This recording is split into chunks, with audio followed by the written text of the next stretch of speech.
আসসালামু আলাইকুম। আমি আছি আপনাদের সাথে আর্কিটেক্ট সামির ইসলাম। আজ আমরা একটি তিনতলা ফ্লোর প্ল্যান নিয়ে আলোচনা করব, যা 2 ইউনিটের 3টি বেডরুম নিয়ে একটি করে ইউনিট সাজানো হয়েছে। এবং এই বাড়িটি করতে কত টাকা খরচ পড়বে এ বিষয় নিয়ে আপনাদের সাথে আহ, বিস্তারিত আলোচনা করব। এখন আমরা যদি একটু লক্ষ্য করেন, আমাদের যে ফ্লোর প্ল্যানটি আমরা আপনাদের সাথে প্রেজেন্টেশন করতেছি, তার মধ্যে দেখতে পাচ্ছেন আমাদের যে সিঁড়ি ঘরটি আছে, সেই সিঁড়ি ঘরটি যা 8.5 ফিটের সিঁড়ি ঘর, 8.5 ফিট বাই 17 ফিটের সিঁড়ি ঘরটি। এবং এর মাঝ দিয়ে আমরা পার্টিশন করে আমার দুই দিকে দুইটা ইউনিট সাজানো হয়েছে, যা সেম ক্যাটাগরিতে দুইটা ইউনিট আমরা সাজাইছি। আমরা একটা ইউনিটকে যদি আমরা আলোচনা করি, পরের ইউনিটটা আমরা অটোমেটিকলি আমরা বুঝতে পারবো।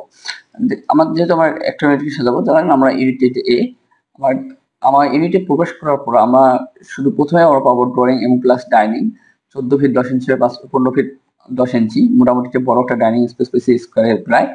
এবং আমাদের যে দুইটি বেড, সামনে দুটি বেডরুম আমরা রাখছি, তার মধ্যে একটি বেডরুম কমন বেডরুম বা গেজ বেডরুম হিসেবে ব্যবহৃত হবে, তার সাথে একটা বারান্দা আছে এবং মাস্টার বেডরুমের সাথে একটা মাস্টার টয়লেট আছে এবং সাথে একটা বারান্দা আছে। এবং আমাদের যে এই বেডরুমটি হচ্ছে, এই বেডরুমের সাথে একটা কমন বেডরুম, মাস্টার টয়লেট রাখা হয়েছে। এবং এই যে কমন বেডরুমের সাথে একটি টয়লেটটা এখানে রাখা হয়েছে, যাতে করে এই কমন এখানে ব্যবহার করতে পারে।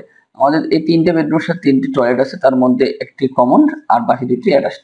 এবং কিচেনটা দেখেন, আমরা কিচেনটা পাশাপাশি আমরা এখানে ড্রয়িং এবং ডাইনিং স্পেসটা রাখছি, যাতে করে সবকিছু রান্না বান্না করে সুবিধার্থে এখানে নিয়ে আসতে পারে। পাশাপাশি সবকিছু আমরা চিন্তা করবো ড্রয়িং এবং ডাইনিং প্রায় কাছাকাছি, এবং কিচেনটা পাশাপাশি যেন থাকে। সাথে একটা স্টোররুম রাখা হয়েছে, যাতে মালামাল সবাই এই জায়গাতে রাখতে পারে। তাহলে আমাদের 3টি বেডরুমের সাথে 3টে বারান্দা পাইছি, 3টি টয়লেটের মধ্যে 2টি অ্যাটাচ, একটা কমন, একটা কিচেন, একটা স্টোর। তাই একটা ইউনিটকে এবার সাজানো হয়েছে, যাতে করে একটা ফুললি একটা ফ্যামিলি সুন্দরভাবে থাকতে পারে। এবং সেম ক্যাটাগরিতে আরেকটা ইউনিট আমরা এদিকে সাজাচ্ছি, যা একইভাবে আমরা শুধু মিরর করে এদিকে রাখা হয়েছে।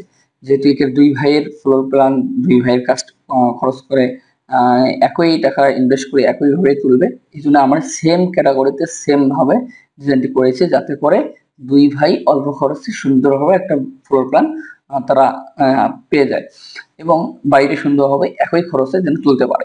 আমরা এই দুই ইউনিটে এইভাবে সাজানো হয়েছে। আপনারা দেখতে পাচ্ছেন কোনো কম বেশি নাই। এবং তারা দুই ভাই একটা ইউনিট নিয়ে থাকবে, বাকিগুলো সমস্ত ভাড়া দিবে। এটা যেহেতু এটা 3তলা ফ্লোর প্ল্যান, 3তলা বিল্ডিং হবে, এই 3তলা বাসাটি করতে তার মাত্র স্ট্রাকচার করতে মাত্র 35 লক্ষ টাকা লাগতেছে। এবং ফিনিশিং কাজ করতে আরো লাগতেছে প্রায় 30 লক্ষ মতন, প্রায় 65 লক্ষ টাকা লাগতেছে। এই 65 লক্ষ টাকায় এই বাড়িটি কমপ্লিট হচ্ছে। আশা করি আপনাদের এই ভিডিওটি ভালো লাগবে। যদি আপনাদের কোনো মতামত থাকে, অবশ্যই আমাদের সাথে কমেন্ট করে আপনাদের মতামতটা আমাদের সাথে জানাতে পারেন। এবং আপনাদের যদি কেউ বাড়ি বাসা করতে চান, আমাদের সাথে যোগাযোগ করতে পারেন। সুন্দরভাবে আপনাদের বাসা আমরা ডিজাইন করে দেবো। এবং যে কোনো সার্ভিসের জন্য আমরা সবসময় রেডি থাকি। আপনারা আমাদের কাছে যে কোনো বিষয়ে আপনাদের যদি প্রশ্ন থাকে, আপনাদের আমাদের হোয়াটসঅ্যাপ ডিসক্রিপশন নাম্বারে দেওয়া আছে, হোয়াটসঅ্যাপ, ইমো, এবং আমাদের মেইলেও মেইল করতে পারেন। সবকিছু আমার ডিসক্রিপশনে রাখা আছে। এবং আপনাদের কমেন্টে আপনাদের মতামত আমাদেরকে জানাতে পারেন। এবং আমাদের চ্যানেলে যারা অবশ্যই আমার চ্যানেলটি সাবস্ক্রাইব করে রাখবেন। এবং আশা করি আপনাদের যে ভিডিওটা ভালো লাগে, অবশ্যই এটি লাইক করবেন। ধন্যবাদ। আল্লাহ হাফেজ। আসসালামু আলাইকুম।